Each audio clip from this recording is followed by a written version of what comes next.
অতএব রমজান মাস আমাদের জীবনে প্রত্যেক বছরই আসে।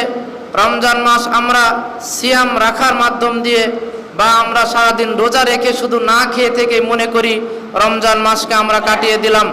কিন্তু রমজান মাস শুধুমাত্র না খেয়ে থাকা এর মানে নয়, বরং সিয়াম আপনাকে যেমন না খেয়ে থাকতে হবে, ঠিক আপনাকে যাবতীয় অন্যায় অবিচার, যাবতীয় কুপ্রবৃত্তির চাহিদা থেকে বিরত থাকতে হবে। এর নাম হলো সিয়াম।